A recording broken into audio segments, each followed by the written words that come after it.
Okay, so the next part we're going to look at is busing. Um, I really like using this because I want to create a final mix. I've got a rough arrangement, and I'm happy with the arrangement now that I've got all of the extra sounds into it. What I want to do now is make some mix decisions, because there's quite a lot of tracks there. I mean, there's not a lot compared to most producers, but I'm usually quite minimal in production. But I want to put everything onto its own track so that I can compress it for the mix down. And how we do that effectively is busting it out to different audio tracks. Now you'll notice down at the bottom here, I've got different buses set up. So I've got everything that I need: pads, leads, bass, loops, all the different kick sounds, snare sounds, and the effects. And it's just now about making decisions on which sound should be in which bus, so that we can then do a what's called a stem mix, which I'll go on to in a little bit once I've shown you this. Now how we do that in Ableton Live effectively is with the outputs from each track.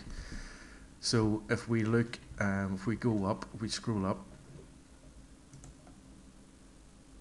we have all the different sounds, and we have the outputs. Now you can see this is set to the kick bus. Normally this would be set to master.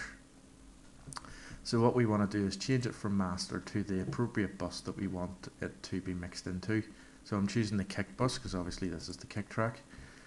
But for example, we've got the main snare track going into the snare bus, but we also have a separate one that we spoke about earlier from the loop, that we want to bus into the same thing, and so that both are being mixed together onto one bus. Now we do that, having made the decision on which ones go where. We do that for every single track in the arrangement itself, and then we go on to what's called the stem mix. So effectively we're creating stems for the full track, and recording down all the different things that come through that bus. So I'll show you how to do that now. Ableton Live, the way that it's set up is, if you notice here, if I click on here, it'll let me choose the record input for this. But if I hold down Control, normally that would allow me to select another one, which it does in this case. Now, normally I would like to be able to do that without using the control thing, and just be able to select them all. But as you notice, I can't. I can only select one track at a time.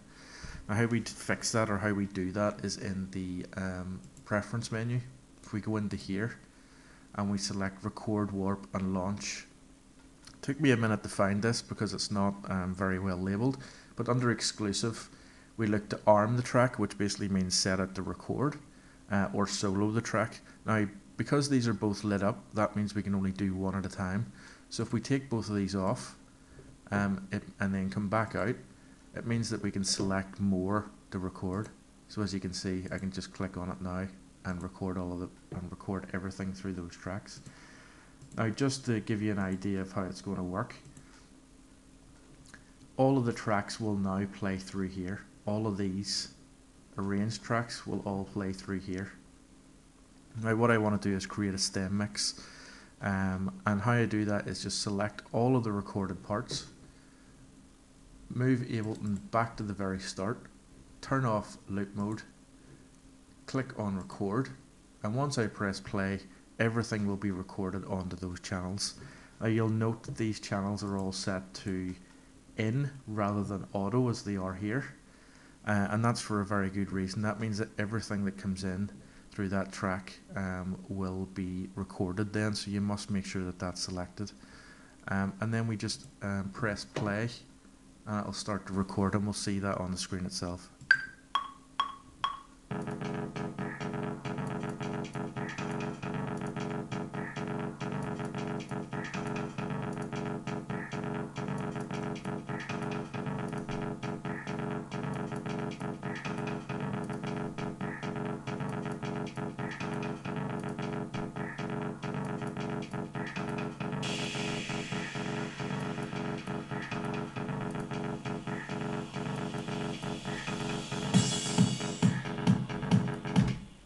Okay, so as you can see at the bottom here, it's all recorded.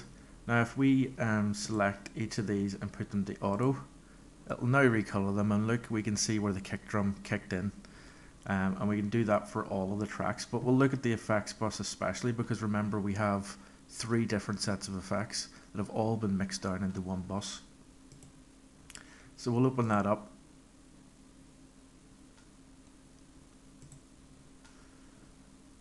I'll make it a little bit bigger so that you can see it.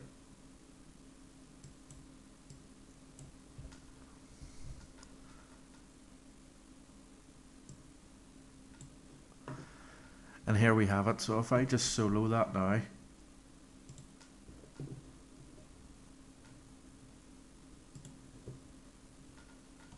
and actually play that back,